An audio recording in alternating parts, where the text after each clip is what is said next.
Hi everyone, welcome to my channel Bangla Tips and Tutorials. আমরা প্রায় প্রতিদিনই যে কোনো একটি শাক খাবারের তালিকায় যুক্ত করি।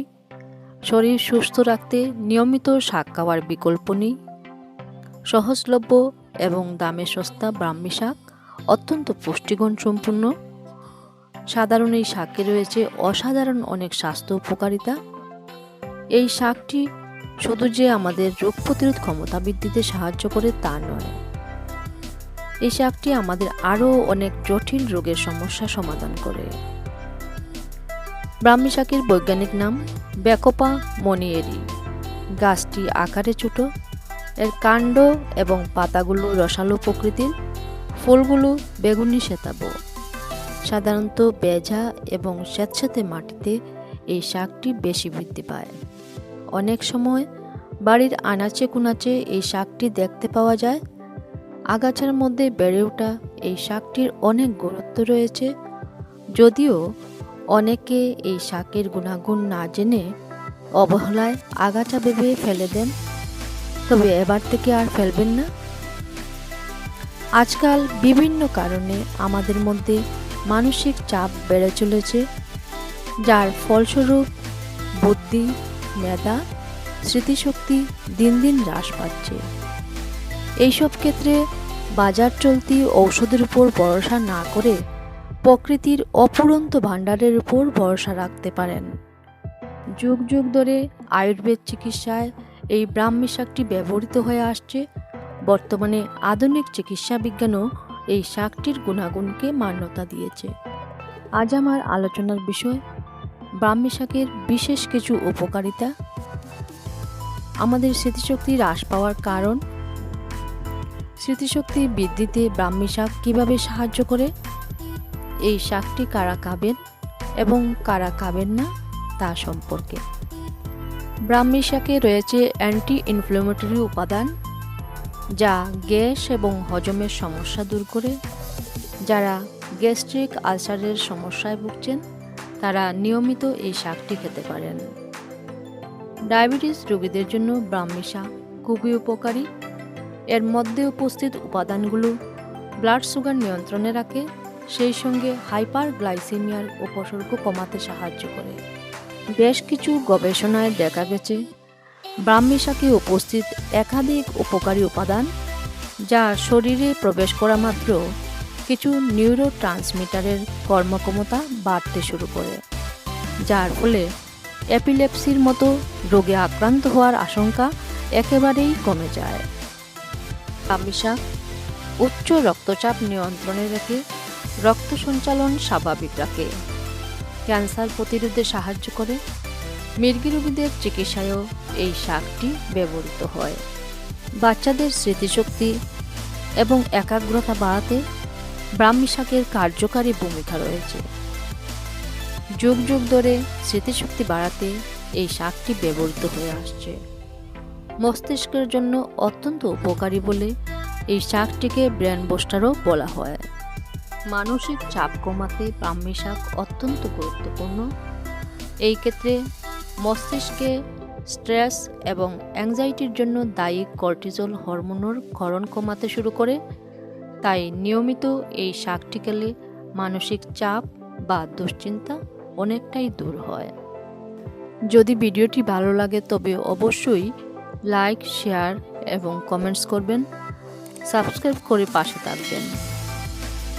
মানুষের স্মৃতিশক্তি বিভিন্ন কারণে হ্রাস পায়।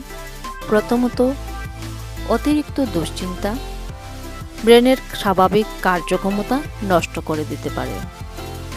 দ্বিতীয়ত, সঠিক পুষ্টিগুণ সম্পন্ন খাবারের অভাবে স্মৃতিশক্তি কমে যেতে পারে।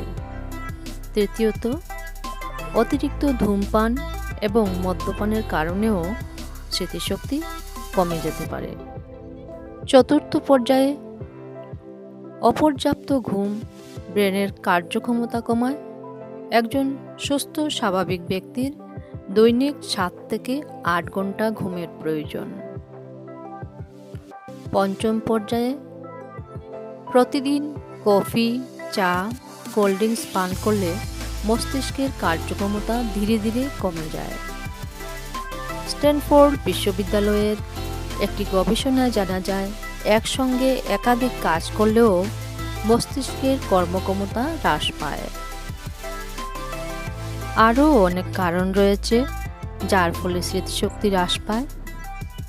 আয়ুর্বেদ চিকিৎসক এবং বিশেষজ্ঞরা জানিয়েছেন, যাদের বুদ্ধি, মেধা, স্মৃতিশক্তি দিন দিন হ্রাস পাচ্ছে এবং যারা পড়াশোনার প্রতি অমনোযোগী, তারা ব্রাহ্মী শাক খেতে পারেন। কারণ এই শাকটি ব্রেনের হিপোক্যাম্পাস অংশের ক্ষমতা অনেকটাই বাড়িয়ে দেয়। তাই প্রাচীনকাল থেকে স্মৃতিশক্তি বৃদ্ধিতে ব্রাহ্মী শাক ব্যবহৃত হয়ে আসছে। এবার আমরা জানব এই শাকটি কিভাবে খেতে হবে। প্রথমে এই শাকটি সংগ্রহ করে পরিষ্কার জলে ভালোভাবে ধুয়ে নিতে হবে। তারপর এই পাতার রস সংগ্রহ করে বয়স অনুপাতে 1 থেকে 2 চা চামচ রস নিয়ে এর মধ্যে হাফ চা চামচ মধু মিশিয়ে সকালের টিফিনের পর একবার করে প্রতিদিন পান করুন। অথবা এই শাকের রস সংগ্রহ করে হাফ কাপ গরম দুধে মিশিয়ে এর মধ্যে হাফ চা চামচ ঘি দিয়ে খাওয়ানো যেতে পারে। এইভাবে 3 মাস খেলে উপকার পাওয়া যাবে। ব্রাহ্মী শাক ঘিয়ে ভেজে ভাতের প্রথম পাতেও খাওয়ানো যেতে পারে।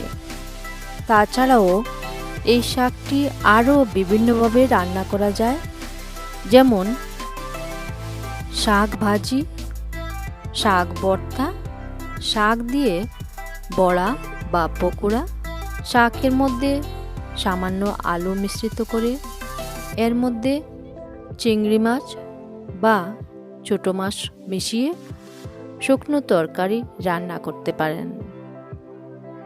তবে এই শাকের পুষ্টিগুণ পুরোটা পেতে হলে অবশ্যই বেশি মশলা মিশ্রিত না করে শুধুমাত্র নুন এবং কাঁচা লঙ্কা দিয়ে রান্না করতে পারেন। প্রতিদিন পরিমিত মাত্রায় এই শাকটি গ্রহণ করুন। যদি প্রতিদিন সম্ভব না হয় তবে সপ্তাহে 2 থেকে 3 দিন এই শাকটি খাবারের তালিকায় যুক্ত রাখুন। এবার আমরা জানব এই শাকটি কারা খাবেন এবং কারা খাবেন না। প্রাপ্তবয়স্কদের জন্য ব্রাহ্মী শাক নিরাপদ, তবে এই উপকারী শাকের কিছু পার্শ্ব প্রতিক্রিয়া রয়েছে। যাদের এই শাকটি খেলে চুলকানি, গ্যাস, অ্যাসিডিটি বা বদহজমের সমস্যা হয়, তারা এই শাকটি খাবেন না। 1 বছরের কম বাচ্চাদের এই শাকটি খাওয়ানো যাবে না। গর্ভবতী মায়েরা এই শাকটি এড়িয়ে চলুন। যারা কিডনি সংক্রান্ত সমস্যায় ভুগছেন তাদের এই শাকটি খাওয়া উচিত নয়। আজ এই পর্যন্তই। সবাই ভালো থাকুন, সুস্থ থাকুন।